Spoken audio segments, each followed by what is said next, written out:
Bismillahirrahmanirrahim. Assalamualaikum warahmatullahi wabarakatuh. Yang terhormat kepada Bapak Agus Kusman SHUM MA selaku dosen mata kuliah Sejarah Australia dan Oseania. Perkenalkan, saya Desti Rismaya, kelas XA non reguler dari kelompok 2. Tugas video ini untuk memenuhi mata kuliah Sejarah Australia dan Oseania, dan izinkan saya untuk mempresentasikan mata kuliah Sejarah Australia yang akan membahas tentang penemuan benua Australia. Di sini ada latar belakangnya Australia, yaitu sejarah penemuan benua Australia menjadi bagian penting dari eksplorasi global yang dilakukan oleh bangsa Eropa pada abad ke-17.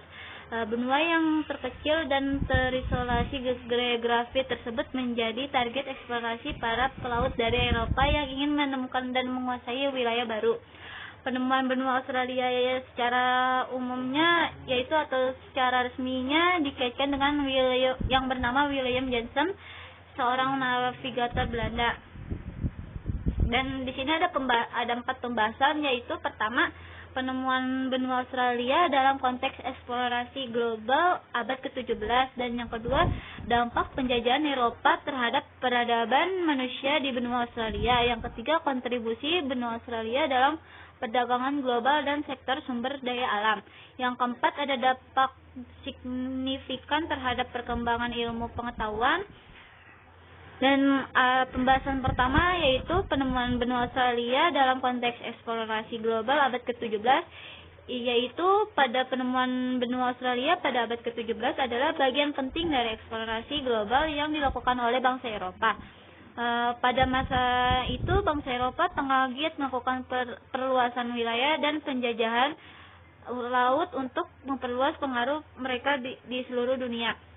Dan William Jensen, seorang navigator Belanda yang dianggap sebagai Eropa pertama yang secara resmi mencapai pantai utara benua Australia pada tahun 1606. Dan di sini ada James Cook dari Inggris pada abad ke-18 yang menjelajahi dan memetakan wilayah lebih luas di benua Australia. Ada penemuan benua Australia dalam konteks eksplorasi global pada abad ke-17 menandai perluasan pengetahuan geografis Eropa tentang dunia yang ada di luar batas-batas yang mereka kenal sebelumnya. Dan ada hal ini memperluaskan pemahaman mereka tentang ukuran dan bentuknya dunia, serta membuka potensi baru untuk perdagangan, kolonisasi, dan pengaruh politik di seluruh dunia.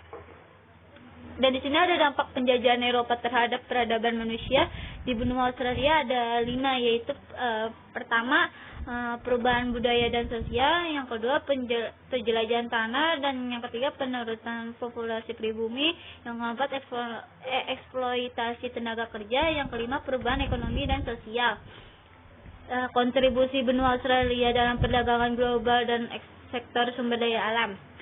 Kehadiran benua Australia memiliki dampak yang signifikan terhadap perdagangan global dan sektor sumber daya alam.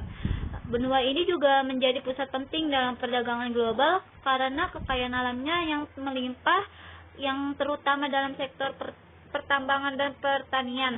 Sumber daya alam yang kaya di benua Australia yaitu seperti emas, batu bara, biji besi, dan hasil pertanian seperti gandum dan daging yang menjadi daya tarik utama bagi bangsa Eropa.